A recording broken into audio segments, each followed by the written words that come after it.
As you can see, ladies and gentlemen, this is the beginning of the 3-bowl chili recipe. I didn't want to show taking stuff out of the package and cutting it up. You know how to do that. Okay? But basically what you do first is you put some olive oil in the pan and you saute your garlic until it's cooked. You use 3 types of garlic. You used crushed garlic, minced garlic, and whole garlic cut into slivers. And you don't want to make the slivers too thin. You want to saute them until they're cooked. Then you add your meat. The meat that you add first is ground beef, which, as you can see, is already here. You add the ground beef and you add at least 1 large cut up onion with that. You cook that and then you remove that and you set it aside. Then in here you put in ground sausage, that is to say ground Italian sausage, ground turkey, and ground breakfast sausage. Okay, and you put those in there, and then once those are cooked, you add a little bit of Polish kielbasa. Usually 2 sticks is enough. And you cut the kielbasa into bite-sized pieces. And as you can see here, they're all cooking together now. Alright, it's all marrying in there. And while it's in there, you add a few things. You add Sazon, any brand. You add ground cumin, any brand. You add a little bit of Cajun seasoning, your choice, but not too much, because that's not going to be the main flavor. And ground parsley. Alright, you let that marry in there for a while, and then I'll take you to stage 2. Now, once this has had a chance to marry, and some of the Polish kielbasa has gotten to be a little bit golden brown here and there, you can see that the liquid that was in the pot is almost gone, and has formed a caramel-like coating on a lot of the meat. That's exactly what you want. So now we're going to remove this and combine it with the steak.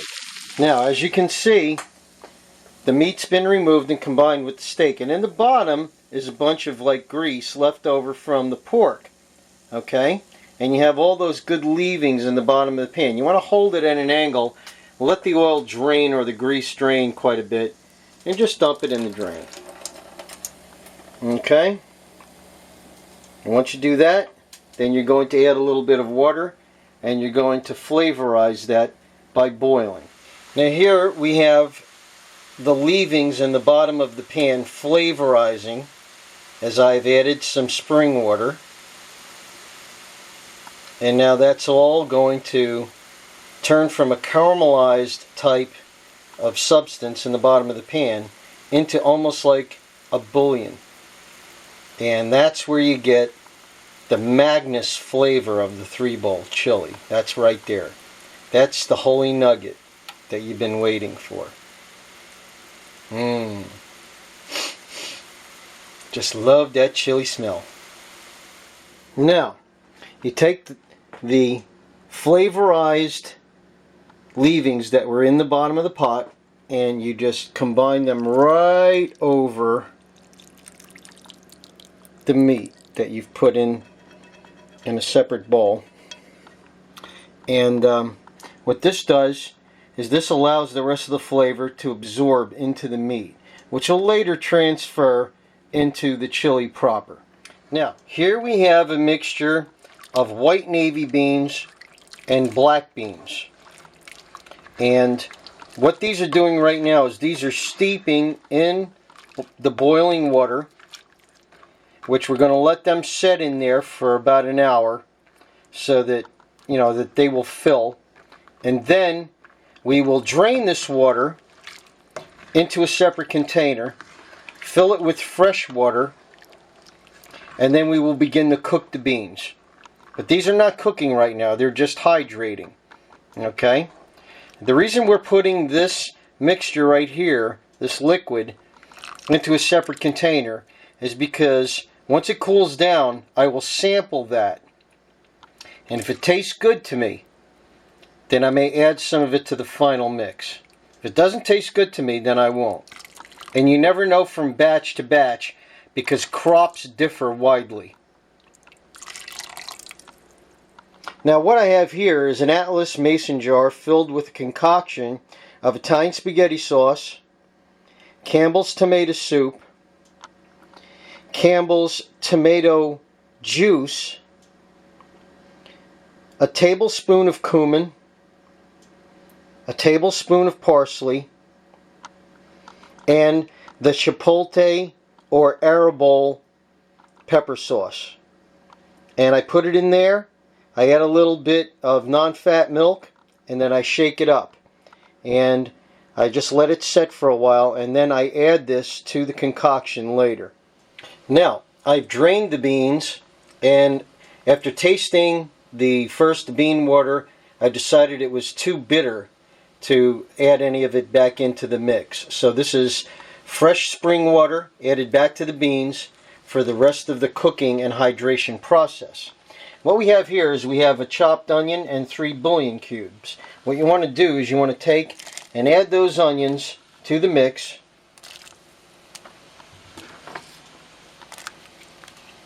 And add the 3 bouillon cubes. And the reason for that is you want to make sure that the beans pick up as much of that flavor as possible, because this is the only chance that those beans will have to pick up flavor is during the hydration and cooking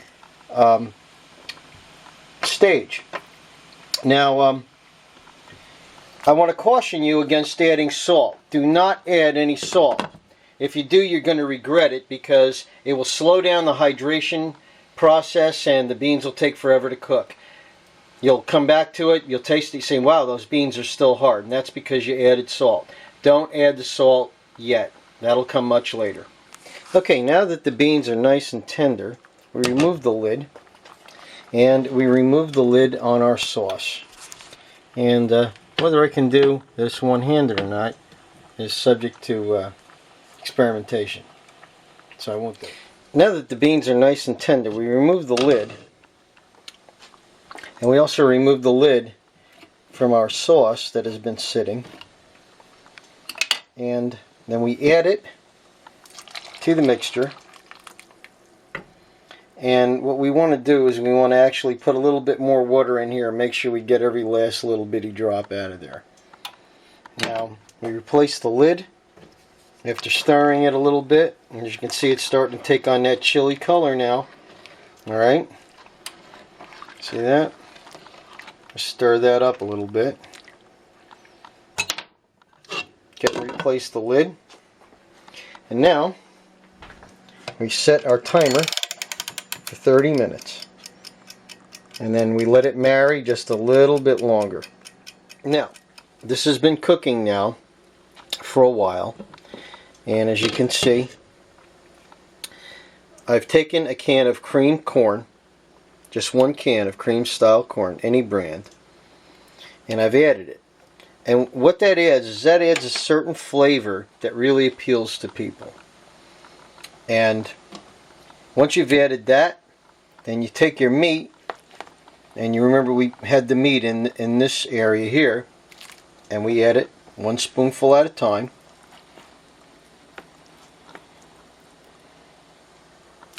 To the chili.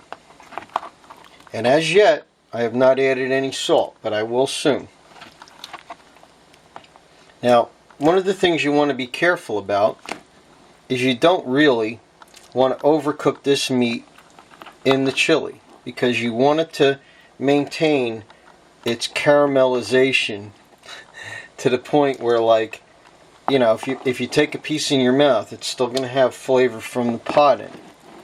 Okay, if you cook it too long, all that's going to transfer to the, you know, the liquid portion of the chili. So you don't really want to be messing around with that too much. Okay, you want to cook it just long enough, and then essentially the chili will be done.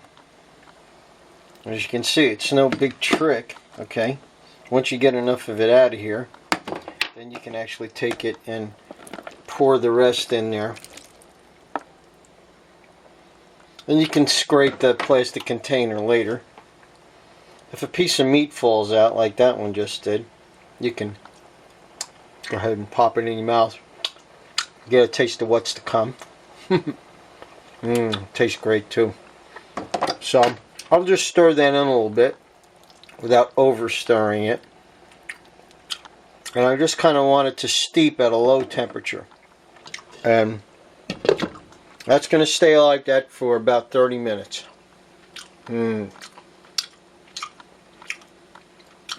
Taste that West Texas flavor. Now that that's had a chance to simmer for a while, we're going to add one of my secret ingredients. What this is it's stuff called tubatini. And what it really is it's a tubular kind of macaroni that is cut up into little bits. And I'll show you a little bit of what it's like. You know, it's just these little granules, okay? But they will swell to be much, much bigger. And basically you add that to the mix in an effort to give some texture and variety to what you're making. As you can see, I'll just sprinkle it in. Doesn't take very much because they swell up nice and big. And I'll stir that. As you can see, I don't want to stir it too fast because I don't really want to disturb the meat that much. Okay. Look at that. Another one of my favorites is wagon wheel pasta. And some people like to put bow ties and some people like to put alphabets. Doesn't really matter which one you like. I just picked tubatini for this particular bowl of chili, and I say you add what makes your day brighter. Okay, now one of the moments you've all been waiting for. It's time to add the salt. And what we do is we take sea salt, any brand, okay, and we just put maybe a tablespoon in there, okay, and we sprinkle it in. Now we only start off with a tablespoon because it's awful easy to add salt, but it's not so easy to get it out if you add too much. So you start out with a tablespoon, stir it up real nice, okay, and at the same time you go ahead and you add a pinch of brown sugar. Now when I say add a pinch of brown sugar, I literally mean that. You go ahead and grab a pinch, and a pinch is different for everybody, but that's my pinch right there, okay, and you go ahead and sprinkle it in. And I think this adds to the basic country and Southwest kind of flavor, and you go ahead and you stir it in. As you can see, it's really taking on that chili look now.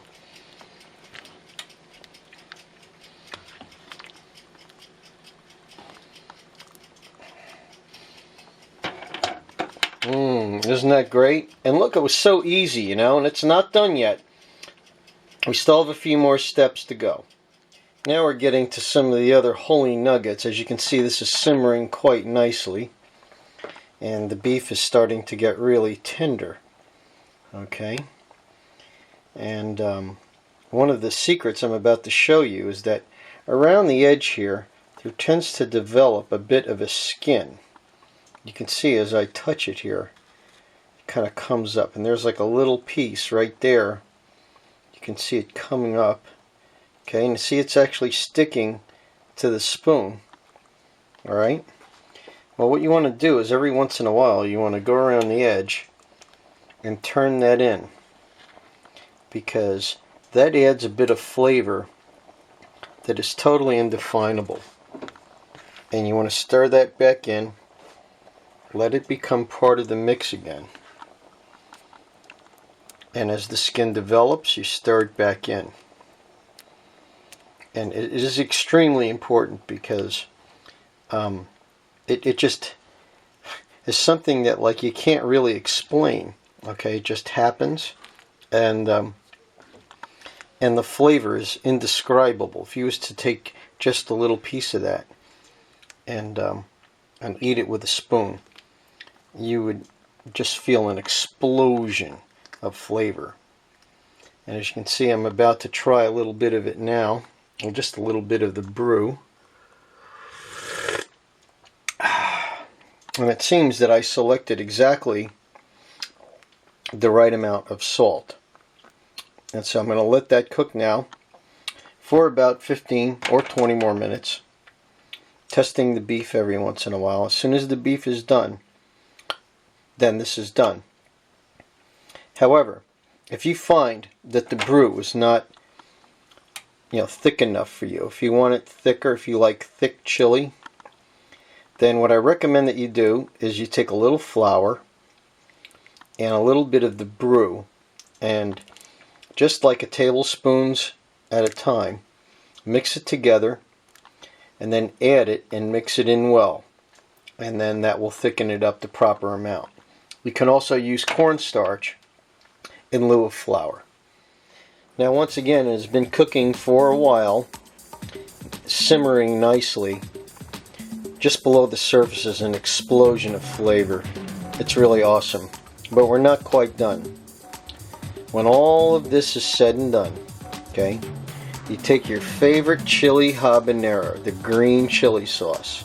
Just take your favorite one, okay, and put 1, 2, 3 little drops in there, okay. Now, people say, well, what's 3 drops going to do? Well, if it's a good chili habanero sauce, what it's going to do is it's going to have kind of a delayed reaction. You're going to taste the explosive flavors that are in there from the chipotle and from the arrobol chilies, which are mostly spicy and not hot. And with each spoonful, a little bit of the habanero is going to start to build up on your tongue. By your 3rd bowl of chili, then you will start to feel the heat of the habanero, and that's what's really going to make it satisfying. Perfect for taking a piece of buttered bread, putting it on your tongue, and just like savoring all of that stimulation. It's going to be really good. And very shortly, I'm going to show you what it looks like in the bowl with me eating it. Yes, look at that. Look at all that burst of color, bits of kibasi. As you can see, the tubatini has expanded nicely and blends in. It has taken up all that extra juice in there, and there's no need at this point for adding any flour. It is perfectly thick enough. And as you can see, I'm going to take and put it in the bowl here. I'm not going to put a lot because it's late at night, and I don't want to keep myself up. Here's a spoon that is a family heirloom, and it was part of my mother's dinner set. And as you can see, there's a nice cornucopia of different things in here, all designed to keep the experience interesting. Each spoonful has a little bit of a surprise and a flavor difference in it. So here we go. Look at that. Yeah. You can see it's just like totally excellent. White beans, black beans, sausage, steak, kibasi. All absolutely excellent. So it's fogging up the lens. So what I'm going to do is I'm going to say down the hatch.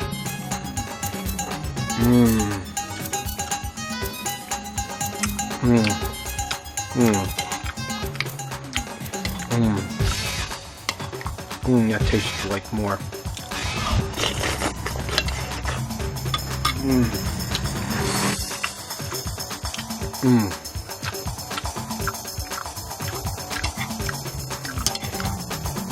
Awesome.